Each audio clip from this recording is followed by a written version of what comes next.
Хайырлы иртем, илнең төп телеканалында Татарстан яңалыклары, студияда Чулпан Әмири, безнең бүгенге чыгарылышта. Туган йорт җылысы. Татарстаннан 3 тонналы гуманитар ярдәм Донбасска барып җитте. Икмәк белән орта ил яме. Орша шәһәрендә узган алдынгылар слетында батырларны барладылар. Өйрәнү һәм өйрәтү. Казанда бер атна дәвамында 15-нче Бөтен Россия һөнәр яшь режиссура фестиваленә килгән театрлар тәҗрибә уртаклашты.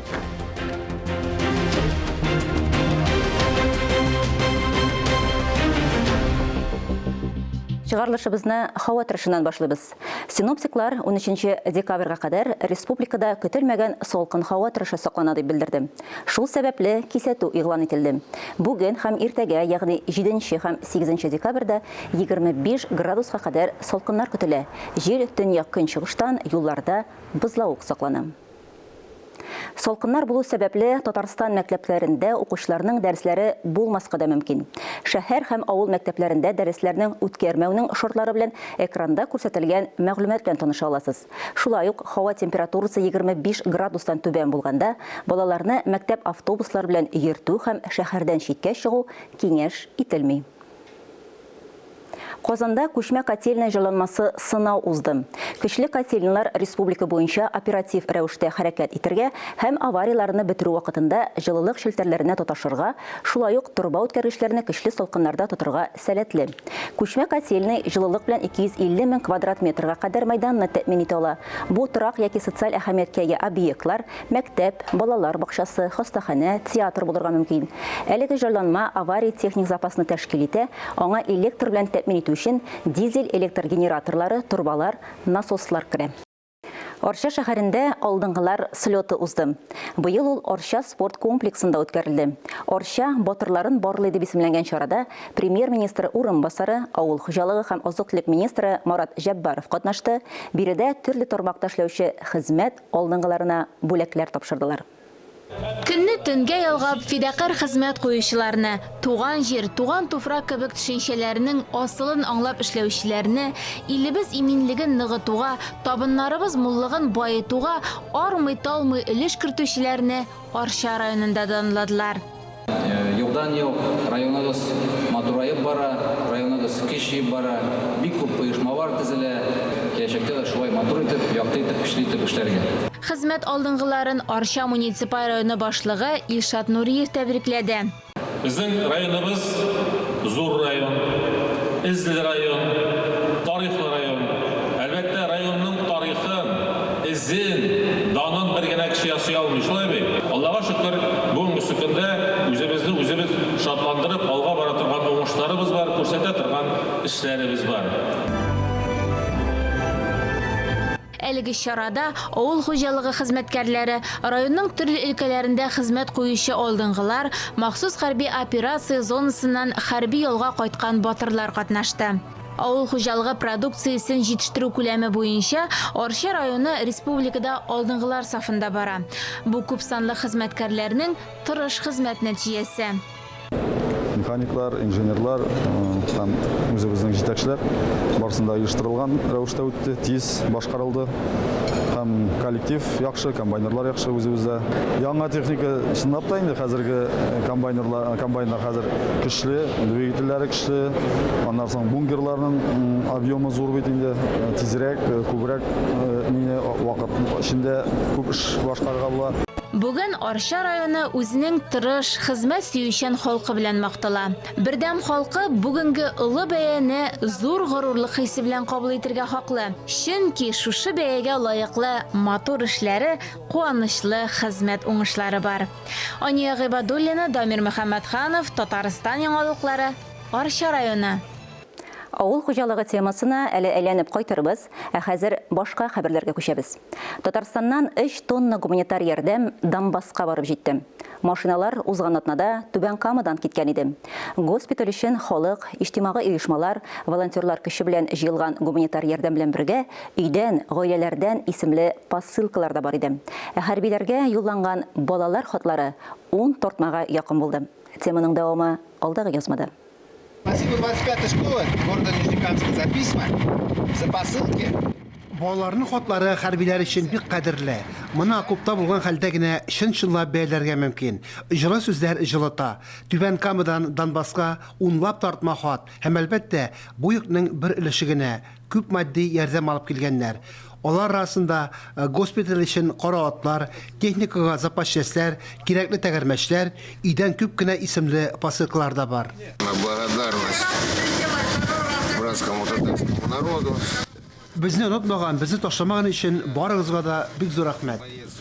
Ике машинаның берсе 430-нчы полкка китте. Анда безнең якташлар күп. Әйберләрне башка газетка тиягәннәр. Ул буларның барысын да алга таба, турдан-туры бүлекчә урнашкан урынга илтеп җиткерәчәк.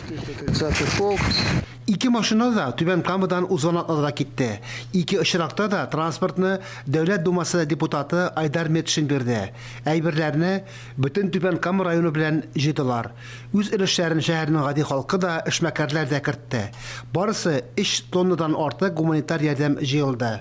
Как минимум больше полгорода помогает. Шәһәрдән бик күп кеше булышты. Булдыралган кадәр һәркем үз өлешен кертте. Бойцы ждут именно вот эту коробочку. Это все для них так важно. Якташлары һәм битараф булмаган кешеләр ярдәме белән сугышчылар рух көчен югалтмый. Ватандашлары, якыннары белән элемтәдә торалар. Аларның төп бурычы бик кирәкле һәм вакытлы. Илебез чикләрен, аның ояз күк йөзен саклау. Фарис Мөхәммәтов, Алмаз Кашаев, Рафаил Ракипов, Александр Лихачев, Татарстан яңалыклары. Татар информ мәгълүмат агентлыгында беренче Олимпия чемпионы Александр Курынов истәлегенә авыр атлетика буенча бөтен Россия ярышларына багышланган матбугат конференциясе узды. Әлеге чара 49-нчы тапкыр үтә. Ярышларны ачу бүген 7 декабрьдә башлана һәм 10-сына кадәр дәвам итә. Алар Яшел Үзән шәһәренең Маяк спорт комплексында үтә. Илнең 14 төбәгеннән 200-гә якын катнашучының килүе көтелә. Быел ярышларны өлкәннәр арасында уздыралар. Аларында спорт мастерлыгына нормативлар тапшырыла. Татарстан Республикасы Россия төбәкләре арасында спорт өлкәсендә алдынгыларның берсе булып тора. Республиканың спорт инфраструктурасында 11 меңнән артык спорт корылмасы бар. Бүген һәр район, шәһәр һәм хәтта авыл югары технологиялы яңа спорт кирәк-яраклары белән тәэмин ителгән.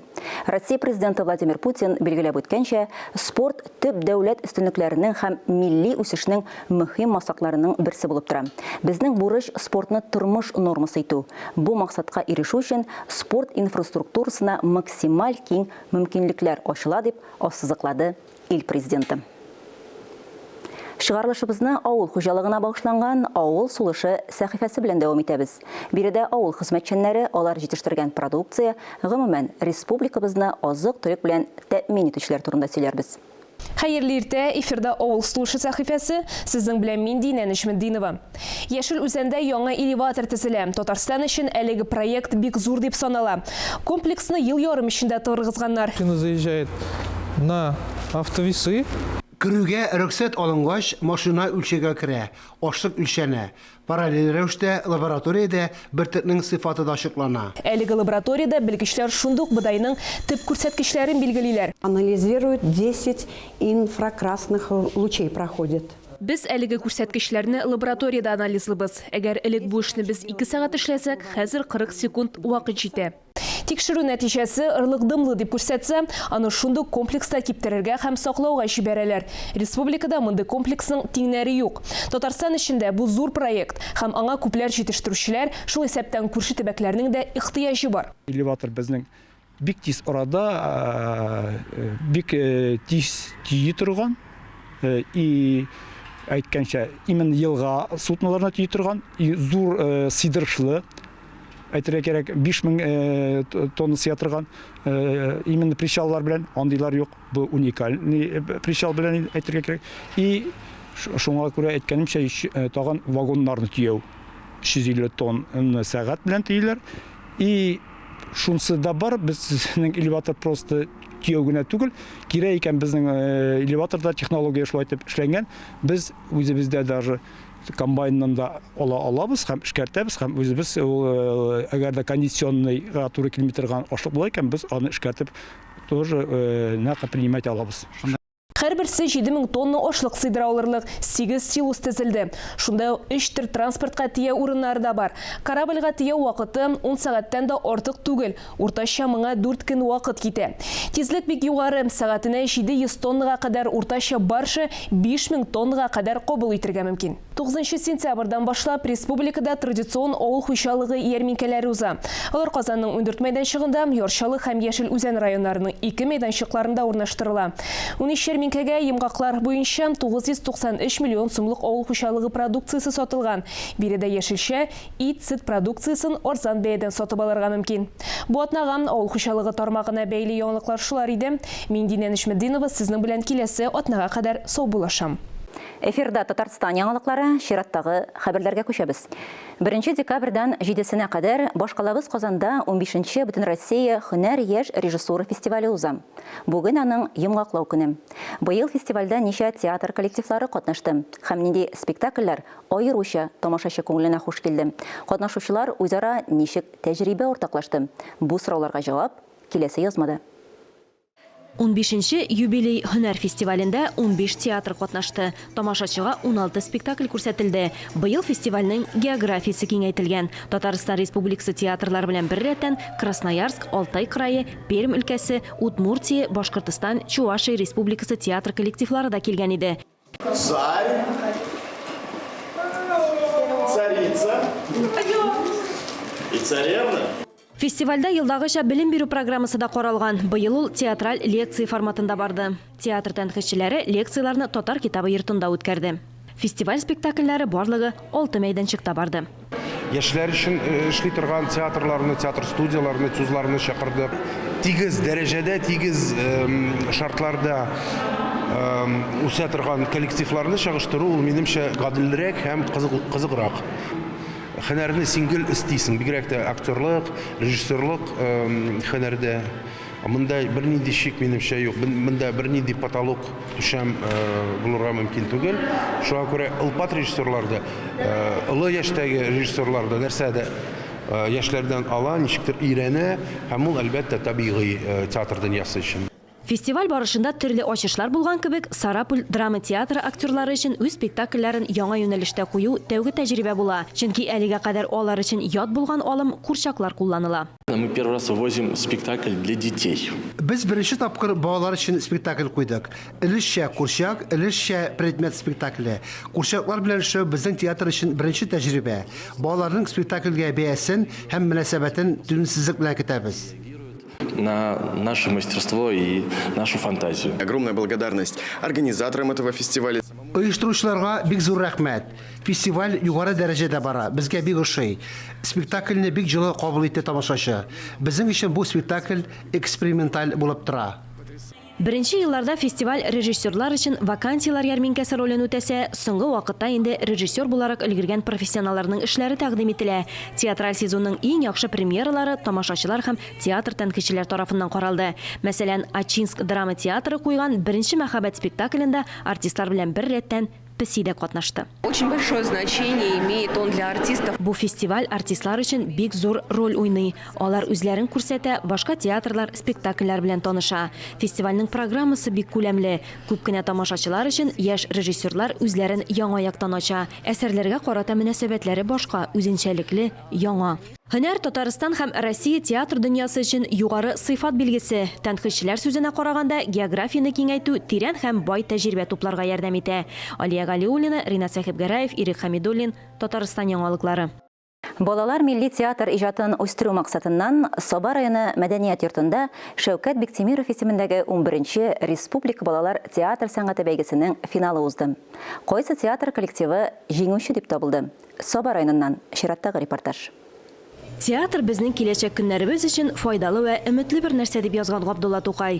Балалар театр сәнгатен үстерү максатыннан үткәрелгән әлеге конкурска 61 театраль күренеш тәкъдим ителгән. Шулар арасыннан иң яхшы 10 коллектив йомгаклау этабында чыгыш ясады.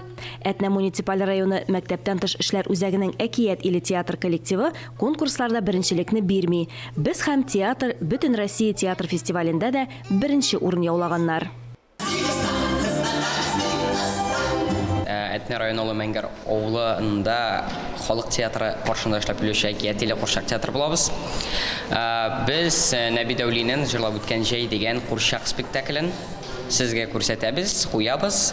Театр белән тормышны бәйләү кызык сценарий булыр ул. Финалга чыгучылар арасында Теләче районы Баландыш төп мәктәбеннән Өмет театр коллективы да бар. Исемнәре җисемнәренә туры килә. Араларында өметле яшьләр байтак. Бу өмет киләчәктә дә тормышымны сәхнә белән бәйлисем килә.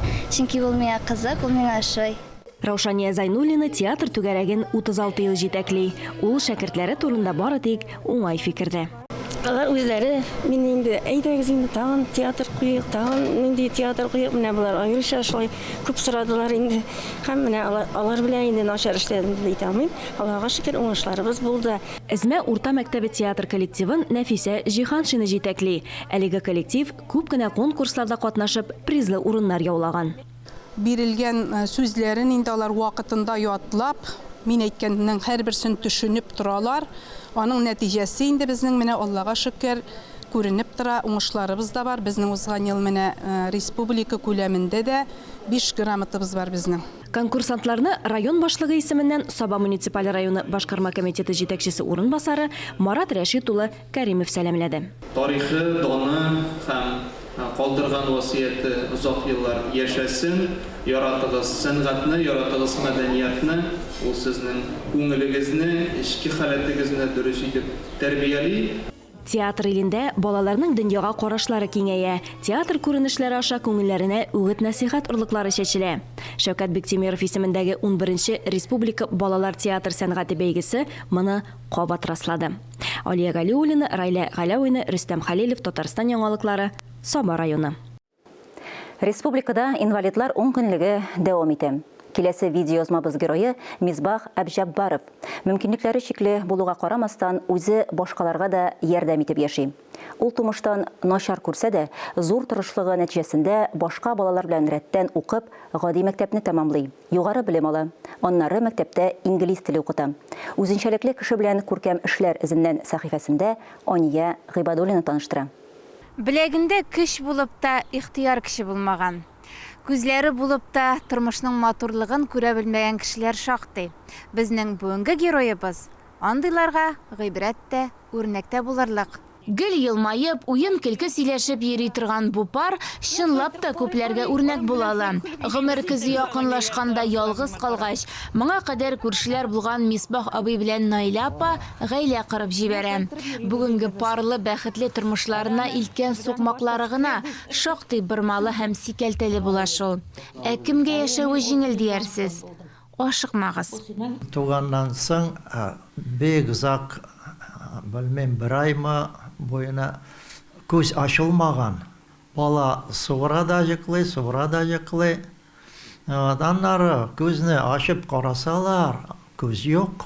Ул аска таба борылган икән. Булай тартып карыйлар да шут кына кырые күренә. Мисбах Исмагыйль улы Әбҗәббаров 1942 елның 29 гыйнварында Приморье краеның Шкотов районы Новонежно авылында дөньяга килә. Әтисе Исмагыйль Гыззатулла улы 5 баласын калдырып Бөек Ватан сугышына китә һәм кире әйләнеп кайтмый. Әнисе Әминә Хафиз кызы бер үзе балаларын үстереп аякка бастыра. Бигрәк тә төпчек малае. Күрмәүче Мисбахны кызыксынучан, белемле, көчле рухлы һәм мөстәкыйль кеше булып үсүендә роле зур аның. Явыз Маржа иде күрше. Куда пошел, слепой? Не, что он учиться сможет. Аның малайы инде 1-нче класста укыган иде. Узып та киттем, мин 4-нчегә күчтем, ул 3-нчедә тагы утырып калган иде. Менә шулай 4-нче класста инде күзем күрәсен әзрәк күбрәк калыккан. Әни дәфтәренең сызыкларын яңадан линейка карандаш белән калын итеп сызып бирә иде. Шунда гына мин инде аны борын терәп күрә идем, ул сызыкларны яза идем. Көндәлек тормышта барысында үз эшләргә өйрәнгән. Бәлки кайбер иратлардан бераз остарак тадыр әле. Көн сайын физик күнегүләр ясый, салкын су белән кыена. Казанда күп минем кебек кошны куркытучылар, ялан тәпи карга басып гысыл кыйынучылар. Кайсы китап кирәк, кол сузып кына алам да шулай укыйдым. Гади тулы канлы тормыш белән генә яшәү канәгатьләндерми Мисбах абыйны. Сәяси икътисад фәннәре белән кызыксыну аның алдына яңа максатлар куя. Күрмәсә дә үз фикерләрен һәм ачышларын китапка туплый башлый. Беренче китабын машинкада үзе бастыра. Он бармаклы метод белән, асыл белән баса идем. Икенчесен диктофон ярдәмендә яза.